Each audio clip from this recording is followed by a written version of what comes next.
What if you could turn your passion for helping others into a career that changes lives, starting with your own? Join Empower's Certified Professional Empower Coach Academy, accredited by the ICF and powered by Oregon State University. Our next cohort begins February 28th. Visit yesempower.com to reserve your spot today.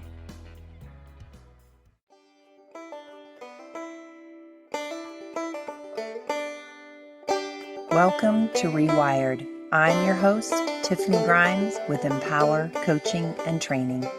On today's podcast, I have the pleasure of speaking with Maeanna Whitridge. Maeanna is a certified leadership coach through the Coactive Training Institute. She also holds a Bachelor in Science in Human Development and a master's degree in International and Multicultural Education with an emphasis on human rights education. Previous to her work with Empower, Maeanna has spent her career in both the corporate and the nonprofit sector, supporting leaders and teams to reach their full potential for positive change and excellence. Maeanna is particularly passionate about working with women who are striving to deepen their self-awareness and emotional intelligence. Get ready, listeners. Today is a special podcast where Maeanna talks to us about bringing awareness to our own stories and narratives, and then how we can rewrite them. Maeanna, welcome to Rewired. I'm so grateful that you're here. Thank you, Tiffany. It is a real honor to be here. Yeah. And I just shared a whole bunch about you and your amazing background, and I love reading it because it reminds me of your entire pathway, at least from the outside looking in, has been in human development, past, present, future, human rights, really helping people live their best and truest life. And I just want to first thank you. As a human walking this earth, thank you for the time and energy you put into the earth and the people on it. But before I get into all of that work, which we will, I do also know something about you, which is that you live on a beautiful island in Washington. And so I was hoping you could just tell me, like, what do you see around you? What's life like right now in September on a beautiful island in Washington?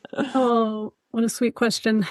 Yeah, the island is definitely going through its seasonal changes, which is the fog is starting to roll in, the clouds are coming, the crispness is in the air, and the island has a lot of old heirloom apple orchards, so there's like a lot of ripening beautiful apples, and people are leaving their largest zucchinis in each other's cars because we don't know what to do with them, so they're like practical jokes of just like too many zucchinis are bursting. It's a very, most folks have gardens, and so a lot is revolving around like harvest and ciders, and so beautiful place to be right now. That's great. That's wonderful. I love that. And from that beautiful remote spot, you do some really profound work. And so that's what I'm hoping we can talk about today. As you know, and our listeners know, Rewired is really here to help us understand really, how do we wire our brains to live our best lives? And so there's a lot of different versions of that. But at the end, we always love to ask some real practical tools that we can start to do right now. People can do deeper work with you. They can coach with you. They can do all of that.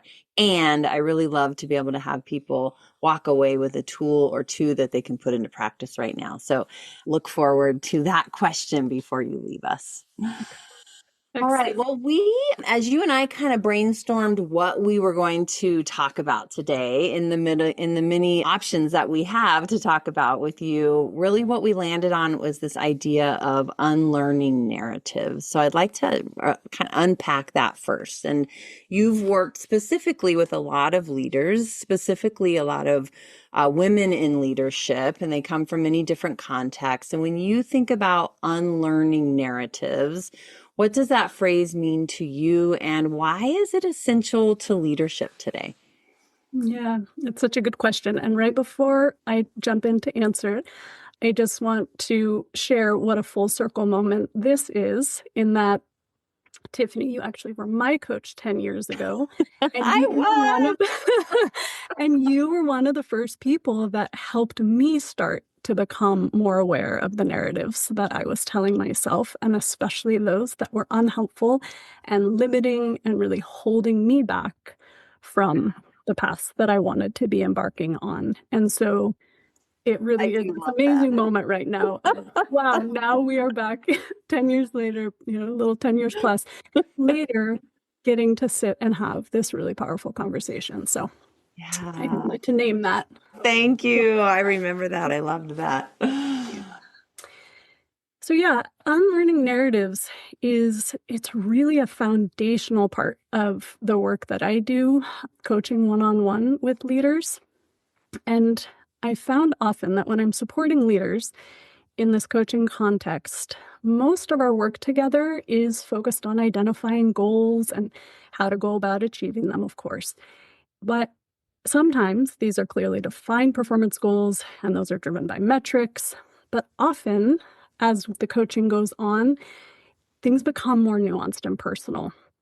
And then often, once leaders feel more safe, they're in a confidential space, they have a supportive space to reflect, they end up wanting to dive more into conversations about what success and achievement actually mean to them, how they want to feel about themselves and their lives, how they want to show up for their teams, and how they want to move from a place of reactivity to response and really just show up more authentically. So all of this brings us to this examination then that the coaching process takes us through, where we start looking at what's currently hindering us from being the leader and the person that we want to be.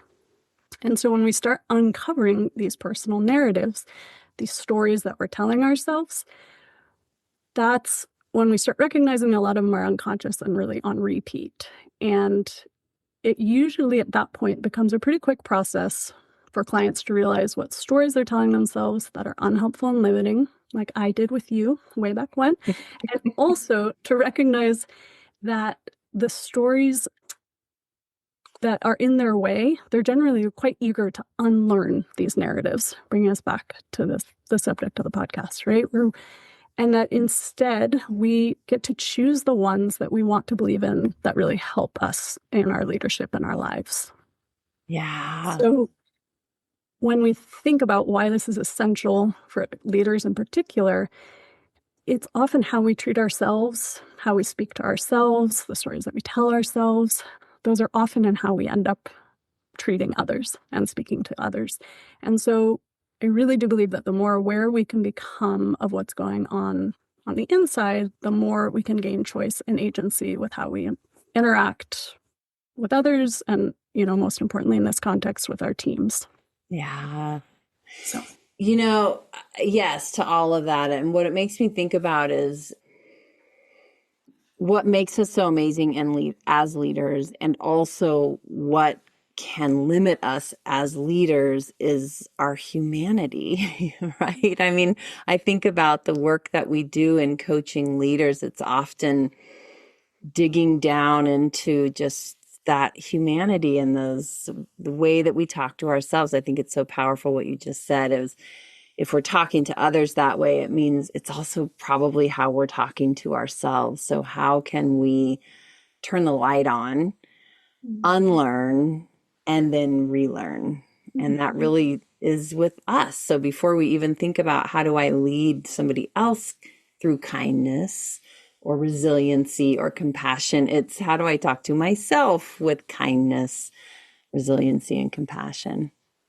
Yeah, absolutely. Yeah. Absolutely. I'm curious if you can share a time in your own career where you had to do something like this, where you had to unlearn a deeply ingrained narrative. Maybe it was about leadership or success or personal, about yourself. How did that shift change the way that you showed up as a coach or as a mom or, whatever role that was impacting? We'll be back after a quick break. Ready to make a real difference? Become a certified professional coach with Empower Coaching and Training. Our next CPEC cohort, accredited by the International Coaching Federation and offered in partnership with Oregon State University, starts February 28th. Spots are limited. Learn more at yesempower.com. Yeah. Yeah. One of the most important narratives that I've held since childhood is one that I like to call "Don't Rock the Boat." And this is a story that in my mind it tells me to stay small, to stay kind at absolutely all costs, and to not say or do anything that could potentially rock the boat, right? It's a story that tells me to not cause anyone inconvenience, create discord or any confrontation. And so for most of my life, I really thought, this is just who I am.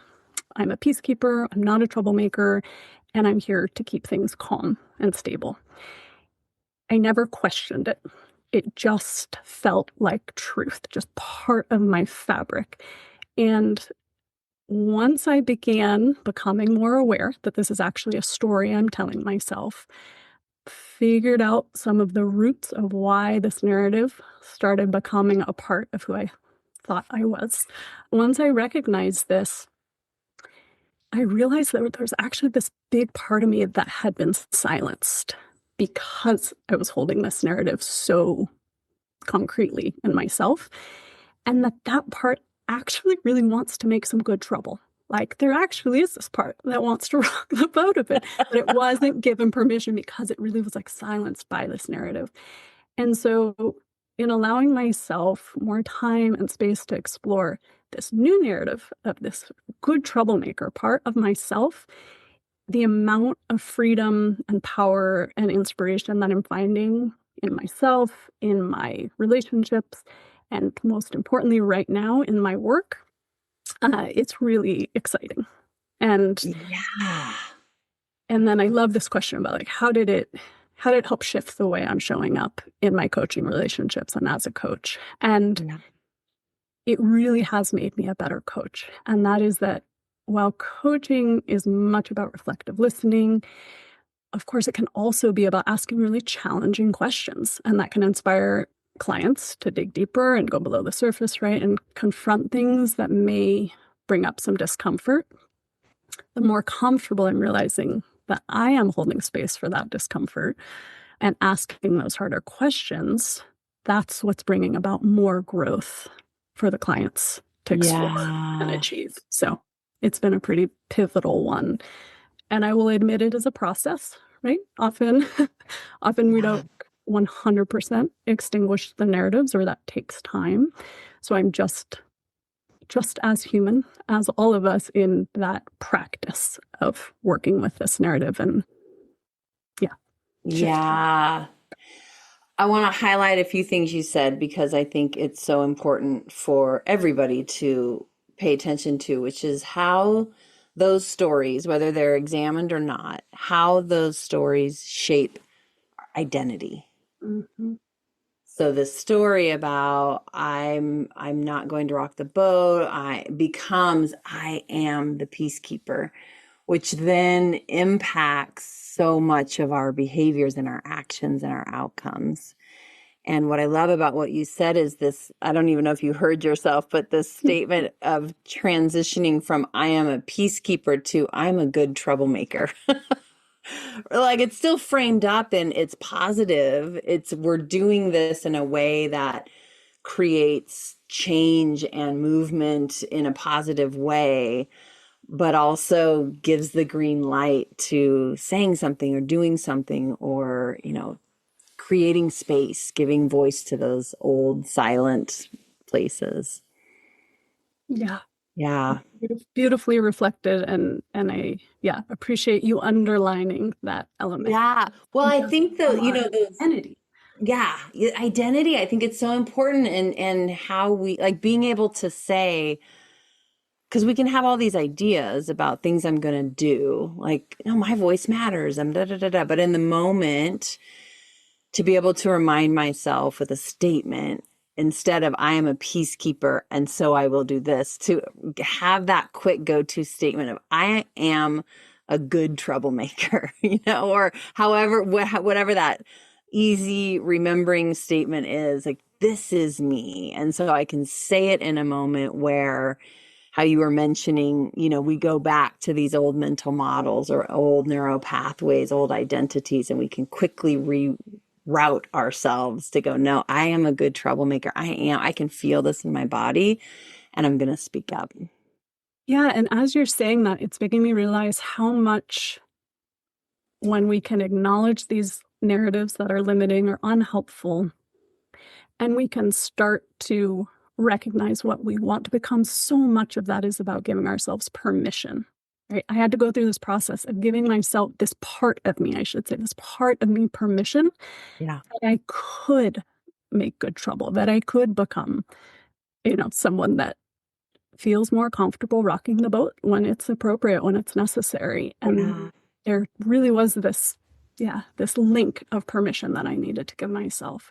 May I ask, and maybe this is part of the practical tool, so you can tell me to hang tight, but how did you give yourself permission? Was there a process that you went through, like a ceremonial process to give yourself permission, or was it just the flip of a switch? What does that look like? Yeah, and we might get into this a little bit later as we start talking about more practical tools, but a big part of it for me was recognizing the impact of not allowing myself to explore this part of myself, this good troublemaker part, what that impact for my life would be. And then more importantly, what would the impact, what are the possibilities if I allow myself to dissolve this old narrative that I'm only the peacekeeper and I only stay kind and I only stay, stabilized, not rocking the boat. Right. What is that? Like, if I could let that go, what then can I evolve into? Yeah. And I have often found that this is true. That's the unlock for clients. It was with me, it's with most clients. Once they understand the impact truly in their body, like not because they're being told, but because they recognize, oh wow, there's a cost here to not allowing this growth. Yeah. That's when it's like, oh, the commitment's there then. That Yeah. now I can.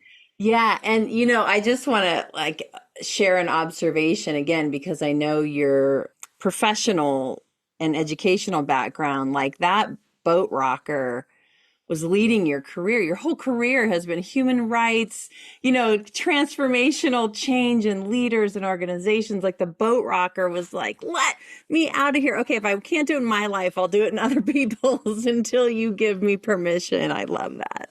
I think that's spot on. And so that's another thing to pay attention to, right? Like there was a part of me that was saying, I'm going to make these choices.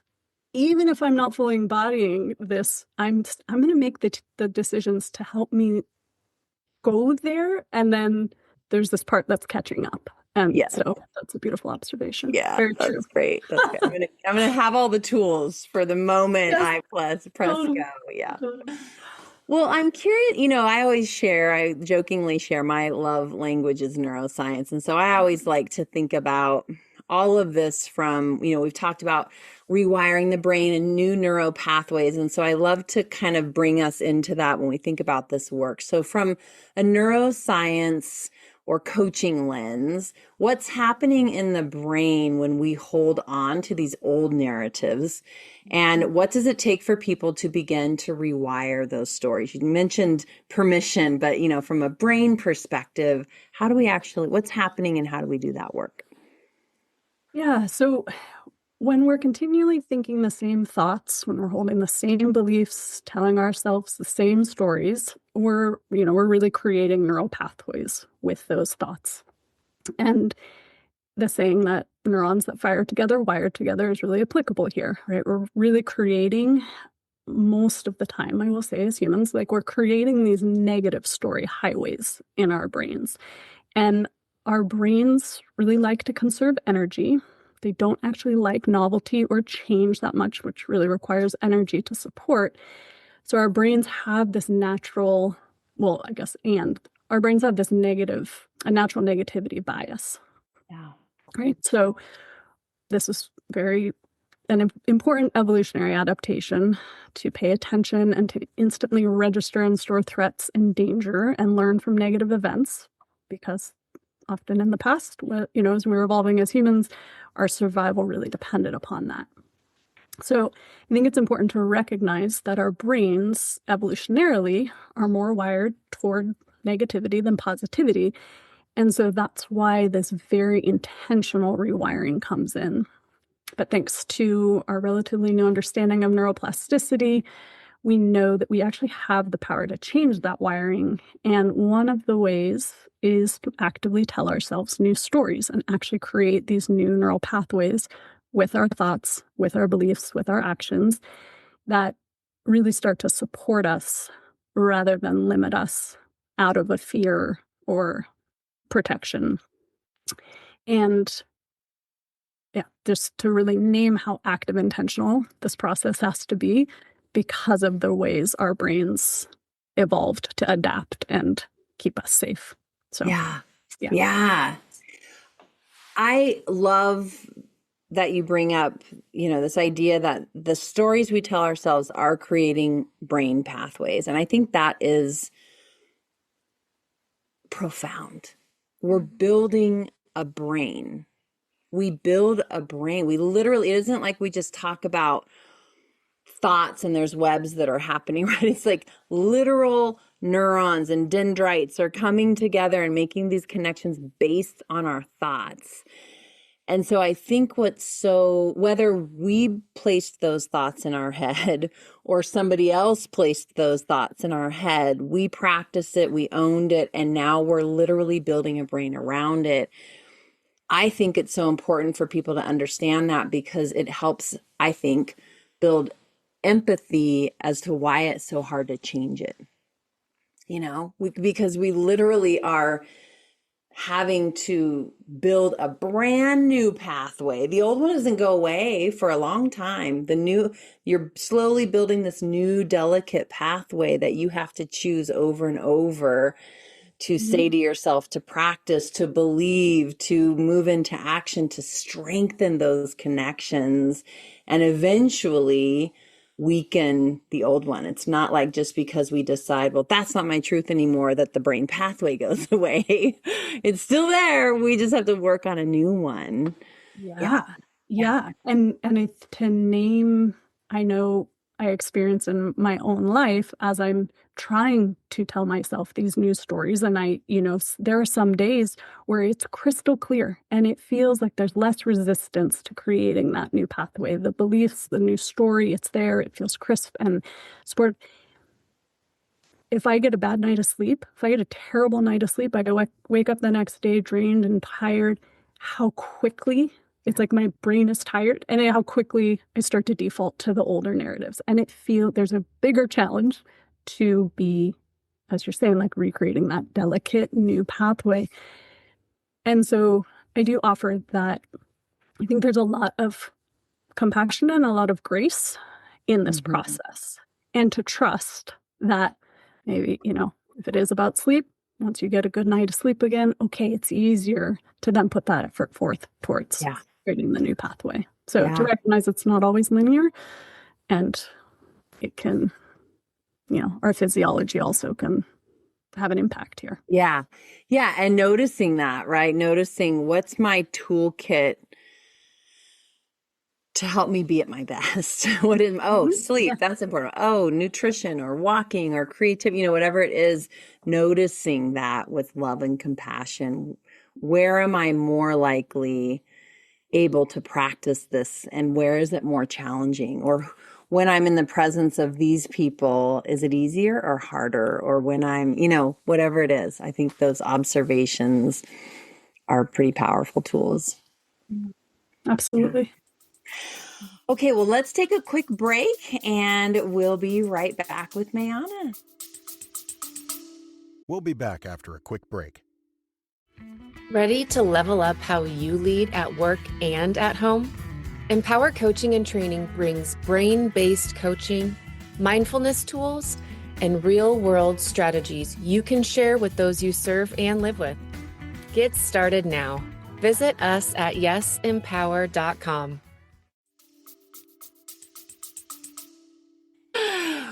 Well, Maeanna, this has been such a fun conversation. We're only halfway through it, so I've got a few other questions for you. And I know you I know you work with all leaders. I also know you really lean into working with women. So please feel free to share, from that perspective as well for this next question.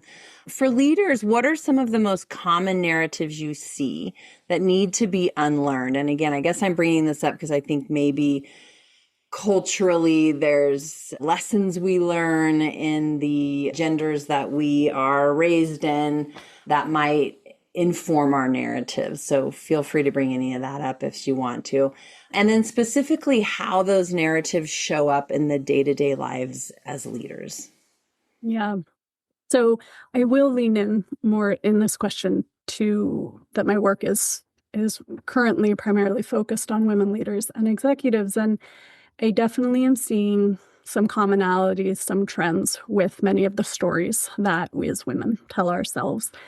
The top two to share today is one that I hear women tell themselves are around setting healthy boundaries. And I'll get into that in a moment. The other is really this feeling to need to stay small and not take up too much space. Yeah. So regarding boundaries, I hear over and over many of the stories that women leaders are telling themselves is that there's this story that pops up that says, I'm not really worthy of setting boundaries. Setting them is mean, or, and I really want to be seen as kind. I want to please others. And this may actually sound, the narrative may sound like, I just always want to be available to everyone. And whenever they have a question or they need something from me, and if I'm not, then I'm not doing my best. I'm not showing up as fully as I could be. And I really don't want to disappoint anyone. Okay. So that can be one of the stories. And I'm Tiffany is nodding her face like, yep. Feverishly over here. Me too, right? This is like, again, this is so common, and it does feel like one of these cultural narratives that we have inherited or that we are indoctrinated with quite young. Yeah. And so with sort of this cultural conditioning to prioritize pleasing others, it really comes at this extreme cost to ourselves. So through the coaching relationship, I've had clients really work to dissolve this narrative and really evolve their self-worth. And in that, it can sound more like, I am deserving of my own energy and taking time for myself and taking responsibility for my own well-being. I will in turn be able to show up for others in a way that actually works for both of us. And it's okay to say no or yes and. So I could say, yes, I'm happy to help with that, but I'm signing off for the night and I'll get to it by tomorrow afternoon. Right? We're rewiring how we are in relationship with boundaries by the story we tell ourselves of whether we are not worthy of setting those boundaries or whether we are in fact not only worthy, but this is an essential element to our well-being that we set this boundary. Yeah. It's a very different story. Yeah. Yeah. So I know you're going to talk about another one here, but I just have to comment because this has been work in my life for a while. Is really when I got into the professional world, working in an office, going in every day, and I just watched these people who'd worked in the industry for 20, 30 years, exhausted, totally exhausted. And the language, I'm like right out of college. So, of course I just know everything in the world. I had no kids. I knew all the right things to do. But just observing through that lens of just noticing, I don't want to feel that. I don't want to do that. And really thinking about, how do I hold my life? I mean, there's boundaries around my energy at work or the things that are happening at work, I guess is what I'm trying to say. But for me, it's this real boundary around my life. I was born to travel the world, to be in relationship, to raise these amazing babies of mine, to taste fresh strawberries, to, that's what I was born on this earth to do. And I also get to work and do this amazing work. And what I guess I'm saying is, as that young, bright-eyed 20 whatever going into the world, I was like, oh, y'all don't do any of those things. Have you tasted a sun-warmed strawberry? Like, what do you do anything but work? And I just remember feeling like, what am I going into, And at a young age, I started practicing those boundaries. For me, it was the time off. Like when I took my first professional position, I said, I always take, I did a month. I take the month. Now I have kids, so that's different. But I take the month of February off, And I remember at one point in my career being told by a supervisor that I was intimidating to people. And as I drilled down in that, it was because of the boundaries, because I left at 5 and I didn't work over the weekend and I wouldn't do this. And I thought, so I think this other side that's important to highlight is when you put, at least for me, when I put boundaries in place, the world pushed back because boundaries, we don't put boundaries in place for the comfort of others. We put them in for the safety of ourselves and our values and our life and our health and all of those other things. And so knowing that, Melissa Urban writes in her book about boundaries, we have to put boundaries in place while feeling guilty. Yep. Right? Because we might not feel guilty. I still feel guilty sometimes. And I know I want what's on the other side of that boundary. So anyway, I think it's interesting. I think, No, and it's what a badass you are. What a leader. That is incredible, right? From that young age, you being able to say, I'm going to live by my values and I'm going to prioritize my life in a way that keeps joy and, adventure and deliciousness and time to savor the good things in life. Those are going to be at the forefront. And I will be responsible and I will work. But that is, I am inspired. I'm inspired in this moment. Hearing that, like, yes, right. And that you name, when we set a boundary, we are not in control of the response that is elicited from that boundary, right? We cannot control what happens on the other side. What we can control is what we have to do. And if that process has that uncomfortable, those feelings of guilt, has a response that feels confrontational or something, so be it, right? Yeah. That's part of the process. That's not, but what's in our control is what we focus on of what we need. And I imagine that's strawberries and travel and taking a month off. Like, yes, it's so beautiful. It's so powerful. And and you can, like, that life force that you protected, I feel that flow from you so strongly. Oh, such impactful part of what I experience you bring into the world is life force. I would venture to say, if you hadn't been careful about protecting those boundaries, that life force may have been drained. For sure. For sure. Tie it back to this idea of impact. Yeah. How would it impact? So yeah. I was thinking as you were just talking that I imagine that some of what you focus on is coaching is what are the boundaries, right? What are the values? What are, you talk about joy and deliciousness, like what is that for each and every person? And then setting the boundaries, like these are all separate steps, and then letting go of managing other people's responses, I would imagine, is another step that you provide coaching on. Absolutely. And I think we could do a whole nother podcast on on boundaries, on values, on priorities, right? Really, because that is so much of the coaching relationship, is identifying those.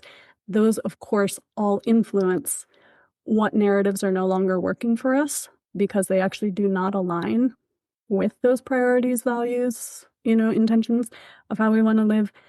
And how do we live more aligned with those, setting healthy boundaries? And then what is then that narrative that needs to shift to be able to allow us that space to do so.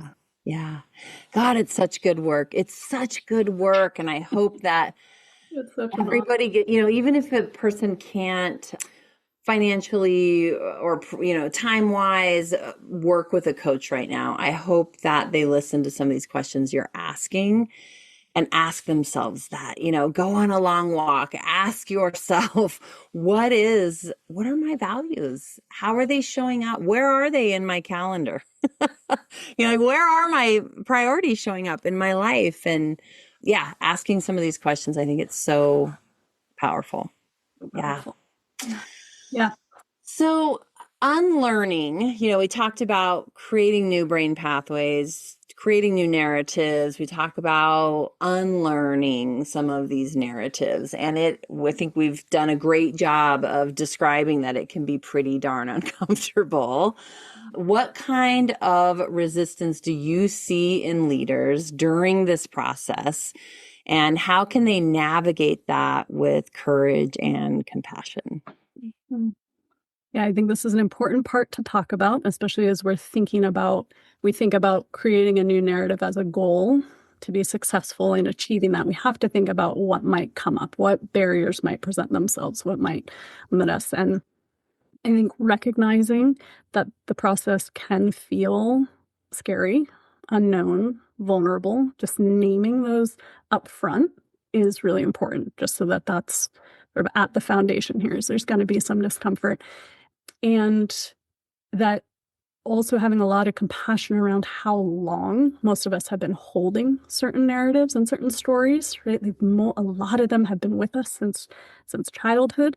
So as we talked about those pathways, they're deep grooves in our brains. And so again, just to have a compassion that's a pretty collective experience, that we've held these for a long time. Yeah. Can I just add in real quick what I would describe that as, and what I want our listeners to hear is what you just described. That's our comfort zone, right? I think so often we think about comfort zone, like my PJs on Sunday and a, donut or whatever, and a warm latte or whatever it is. But these old pathways that don't serve us any longer are literally in, part of our brain. And there's a comfort, there's a safety in practicing those and rehearsing those old pathways. Yeah. Okay, go ahead. Sorry. I just wanted to No, absolutely. It's important because it's also what we were talking about earlier because the brain does like those low energy situations, it's not gonna on its own just say, oh, let's go get vulnerable. Let's go into this. Let's go do this hard work. Let's do this hard work. That takes energy, right? Yep. So, and yet we see the impact and why it's so necessary. I think, and then recognizing up front that it's going to take practice. And I think just naming these things is so helpful for folks and for leaders to recognize this is going to take practice. There are going to be those setbacks after a terrible night of sleep when a stressful situation arises. But that through continuing to come back and come back and come back, stay committed, that the practice does help build the confidence in telling the new story. So one of the ways that I also like to invite clients to start practicing is really with some low stakes situations. And so maybe instead of doing it at the workplace, it's experimenting, trying out a new narrative or belief at home and just coming from that belief when we're in a conversation with a loved one. Yeah. And then you started mentioning this earlier, but also finding a way, it is really helpful to find a way to summarize this new narrative in a short sentence or two. And I often invite folks to write this down on Post-it note. I love Post-it notes, right? But just like have it up, have there be these visual cues to the new narrative. And so when we find ourselves in one of those past situations where we're sort of defaulting into this unconscious and habituated narrative, we have this cue sort of kick our brains into this new action. So yeah, and then I started mentioning this earlier with myself, but really kind of helping clients connect to the why. I think that's one of the most important pieces here that helps them move through the discomfort or helps them move through that place of resistance is when they keep reconnecting with the why. What is the impact? What is the impact of not doing this work? And then what are these possibilities of, Yes. that become possible when we do the work. Almost all of the time, I have to say, once that feels embodied, once people really feel that in their own systems, the commitment just shows up again, Yeah. So Yeah. that's one of Yeah. the real tricks is keep coming back to that impact. It's like the road sign, right? Like, where am I supposed to go right now? There's all these options. What you had mentioned, like if starting at work feels too big, start at home. Can you share an example of what that might look like? Yeah. So one of these might be if we go back to working with female leaders, and maybe they are one of the pieces that I didn't quite mention, but is also like feeling more comfortable taking up some space. Okay. And that could actually be connected with boundary setting, but ultimately this idea that we need to stay small and rewriting our narrative to, it's okay for me to take up some space. One practice that could be at home is to say after dinner or, after cleanup or something, I'm going to claim 10 minutes to tell myself that my rest, my like little recovery to go lie down on the couch is I am deserving of this bit of rest. And I may be watching my partner take it quite liberally, and that's great. And instead of saying, oh, that's just for that person to have, I'm going to claim it for myself, and I'm going to actually say, I'm going to take this time to rest. Set a time, 5 minutes, and take it. So like I'm practicing taking up a little bit of space for yourself. Yeah. To actually rest and tell yourself. So great, because I think especially if you have children at home, they're going to probably go really work on sucking up that 5 minutes, right? And so it also gives, I imagine this is what would happen in my household. And so it gives one the opportunity to also say, oh, this is my 5 minutes, right? Or have a visual timer or 10 minutes or whatever. When the clock strikes here, I love that question and I'll get right to it as soon as my timer goes off. And so practicing those boundary statements as well. Yeah, absolutely. That's so good. And so as you're describing this, I can immediately begin to see, like if I'm having that conversation with my child, I'm rippling out in so many ways. I'm showing them that consent is important, boundaries are important, self-care is important. And so I'm curious about that, especially as it goes to individual leaders. How does my own work in boundaries or rewriting my narratives, I guess, really, we've kind of focused on boundaries, but in rewriting my narrative, how does that ripple out into my team or into the entire organization? Yeah. Yeah.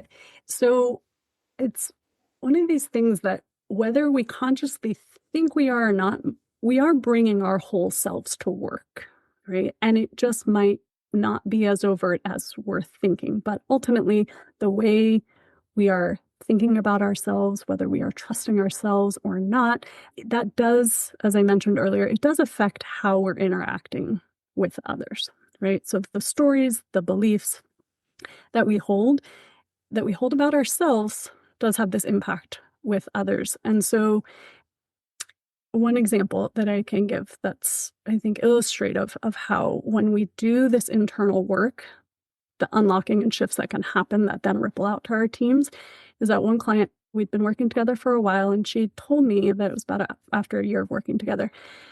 She said she was able to feel so much more connected to her truest self. She was able to let go a lot of unsupportive narratives and stories she was telling herself. That all of a sudden she recognized that she was now able to hear and accept feedback from others in this whole new way, that it was not as a threat or something she needed to defend against, but actually as something that could be constructive and for her benefit. And this was all growing from a place of her own increased self-knowledge, and changing her own narratives really and connecting with this truer, deeper self, deeper underneath the stories, that she could really become more vulnerable and more willing to grow her effectiveness with others and with her team.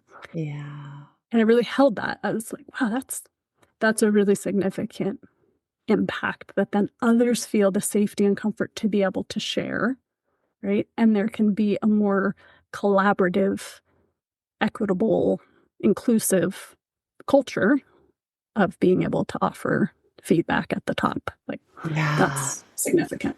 Yeah. Huge. It makes me think of two things as you shared that. One, I remember reading that as folks move, they didn't separate by gender, but as folks move up into leadership positions, the further they get into leadership, the more uncoachable they become, which I think is so fascinating. Like in a place where we are having the largest impact on an entire organization, we are less open to feedback. And I think it's those old stories, right? I'm supposed to know what I'm doing. I'm supposed to know exactly what the game plan is. It's these old narratives that keep us stuck, uncoachable, and thus not growing. If we're not coachable, we're not growing. Yeah, and so much of what I think you're saying has to do with also armoring ourselves, right? So the further we're going up the ladder and the more we're telling ourselves these stories in a way to try to keep ourselves safe, we're we're putting this barrier up. And Yeah. The other thing it made me think about is there's this really excellent research. It's from 2017, so it's getting a little bit old at this point, but it was done by Harvard Business Review, and by Harvard University. I read about it in the review, but they were talking about how,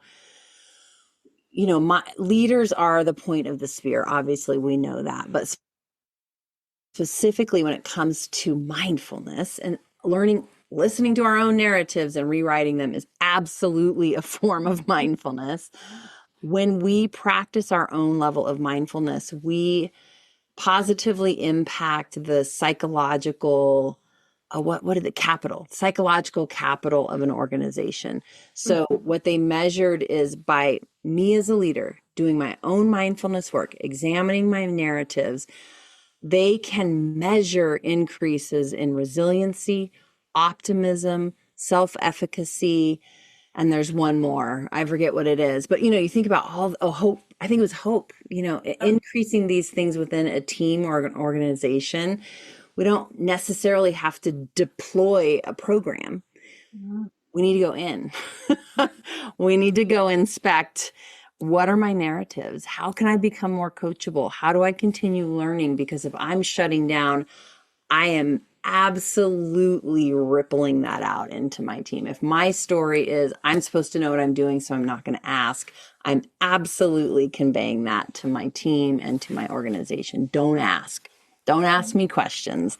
You're already supposed to know, what a dangerous ground that is. It's so dangerous. And I think it loops back to what you really underlined earlier, is that these narratives can then become our identity. Yeah. And once it becomes our identity, then we sort of lose the mindfulness, the metacognition, this ability to step back and say, what's creating that identity, right? And if we don't do that work to step back and see ourselves from a broader perspective and a more objective perspective, there's so much can be lost. On the other hand, so much that can be gained when we allow ourselves to stay open and deeply human. And we all have these stories, it can give us so much compassion for others and their behavior and how they're showing up. They have their own tapes running, Yeah, absolutely. We don't know what they're telling themselves, but yeah. Well, it makes me think of it, and we're getting ready. I want to prep your brain. I'm going to ask you for specific tools. You've shared so many already. I'm going to ask that. But before I get to this last question, I do just want to highlight, I know you recently have completed an 8-week course in organizational mindfulness, and it kind of, blends beautifully into what we were just talking about. I'm curious, tell us, I don't know, a highlight from that. What have you learned from that? What's your greatest takeaway from that certification? Yeah, I mean, much of it actually revolves around the research that you just mentioned, of the greater efficacy, the greater resilience, the greater inclusivity and positive mindset that we can have when we practice mindfulness as a way of deepening our self-awareness, right? And where that growth can be it just is so pivotal in how successful an organization can be and how effective it can be when the leaders at the top are taking the time and the vulnerability and the space to and the energy to recognize what's going on internally and how much that affects what's going on with their teams. So especially during a time that we are living in with so much uncertainty and and external stressors that seem like they're compounding, that resilience piece is so vital, right? And because of so much external stress, those rates of burnout that we're seeing just like off the charts. And so I think it all, so many of these things we're talking about are interconnected. Having that greater self-awareness of what we need to be resilient comes back to setting healthy boundaries, comes back to aligning with our values, comes back to finding our priorities. All of those things take time to reflect on, take time to be mindful of, and take time to look at where are the places that this is working and where do we have growth that needs to happen. So and leaders, if you're listening to this and saying that's all great, but I don't have time, there's your first narrative that you get to go examine. Yes, you do. Yes, you do. Because I guarantee you're spending a whole bunch of time fussing with this in ways you don't need to. So let's examine that. Time management. Yep. Throw that one in too. Throw it into the bucket. Let me get into our final question, Maeanna. So I love to have our listeners walk away with some practical tools. Again, I know you've mentioned some, the sticky note, but what would you tell our listeners, a few things that they can start doing right now to bring awareness to their own narratives? And this is mindfulness. So again, if you're saying, I don't have time for this, you can do it while you drive. You can do it while you breathe. You can do it, while you wait at a stoplight, while you wait to enter the team meeting, whatever it is. So tools that we can be doing and then helping us rewrite mindfully these narratives. Yeah.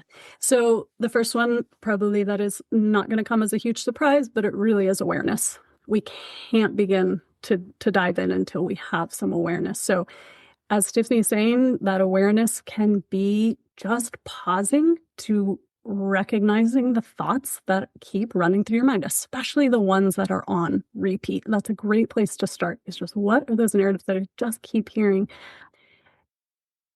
Working with a coach or a therapist is a great place to begin, right? Because you have this safe place to find the reflection. And if that's not accessible, journaling is another excellent way to start to look at this. And a prompt could be as simple as, like, what are the beliefs that I hold that are keeping me from, and then fill in the blank, right? That will allow some reflection time to start thinking about the beliefs, thinking about the narratives that may be there that are a barrier currently to where you're wanting to go. And as you begin to develop that awareness, another tool is to kind of think about a volume dial, right? Sometimes it can be a lot to ask, I'm just gonna rewrite this narrative. What about just turning the volume down a little, right? And letting there be some spaciousness for some other parts to show up. So just kind of think about that image of, like, I'm going to hear this, I'm going to become aware of it. I'm just going to turn the volume down a little.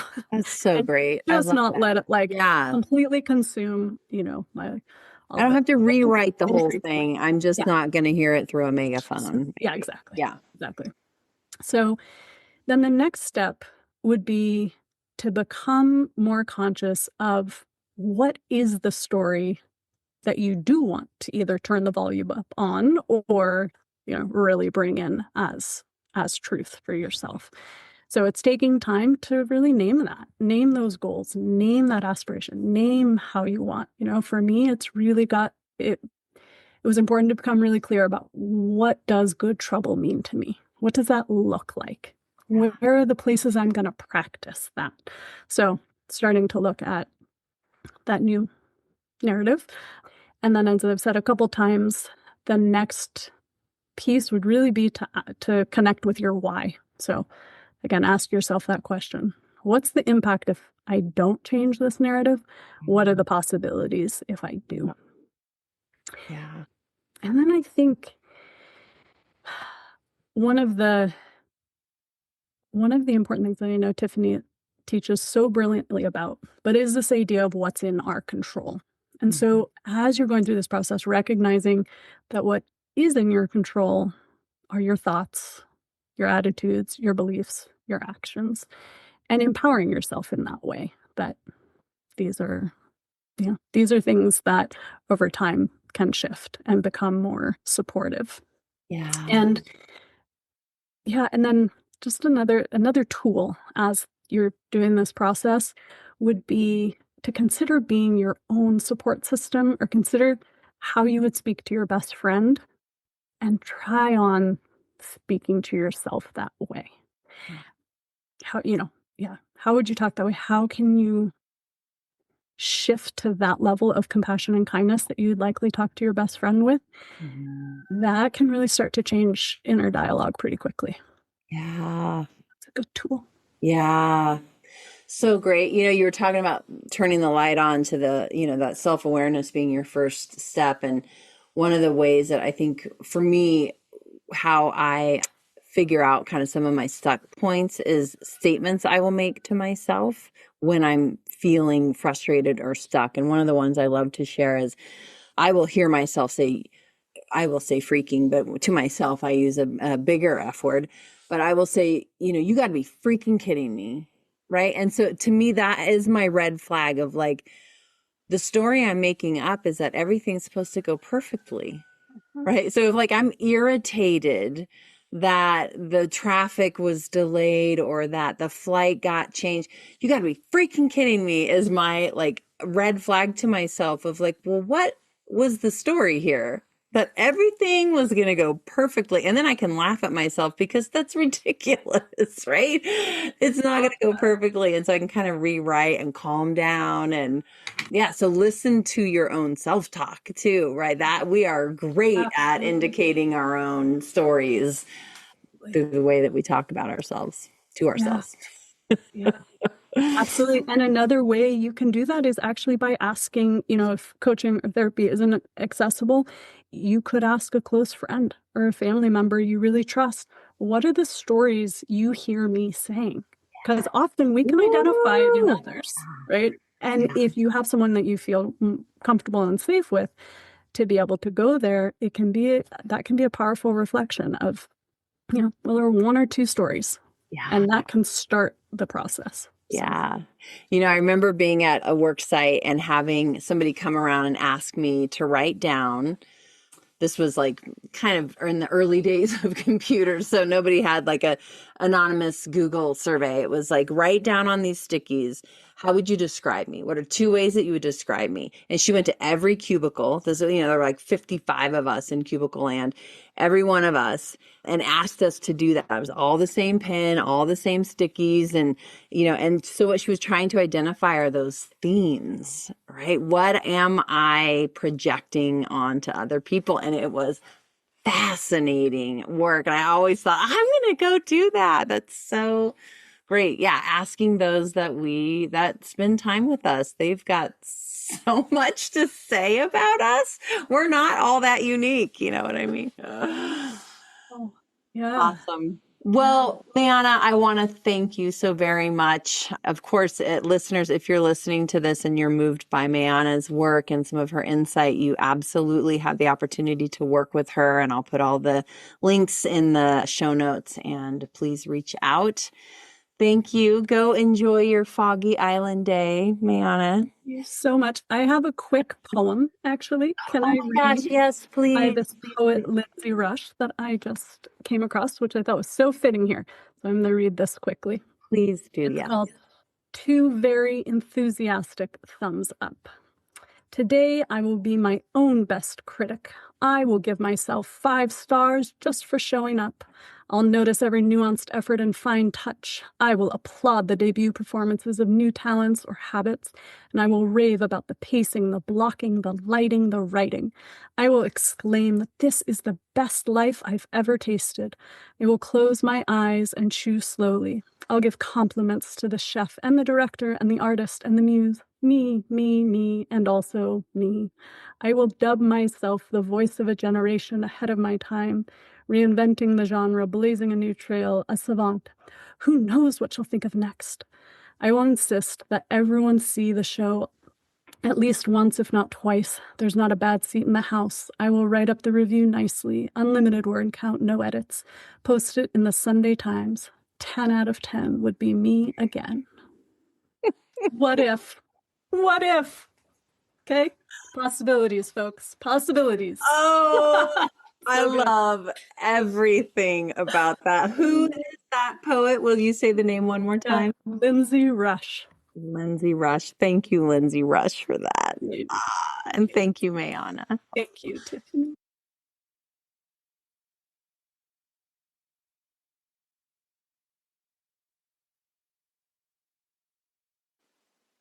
Thanks for tuning in to Rewired, where neuroscience meets real-life change.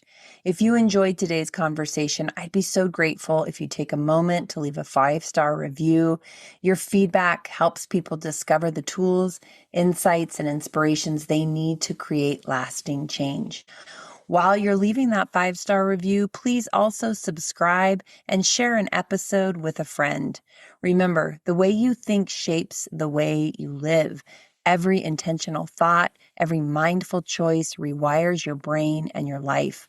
So go live intentionally, live thoughtfully, and never underestimate the power of your own mind to transform your world. Until next time, this is Tiffany with Empower Coaching and Training.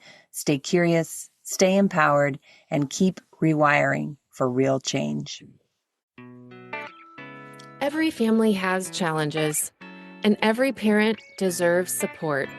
At Empower Coaching and Training, youth and parenting coach Jasmine Chandler helps parents and young people find clarity, connection, and practical tools that make a difference. Visit yesempower.com to connect with Jasmine and explore our team of incredible coaches today.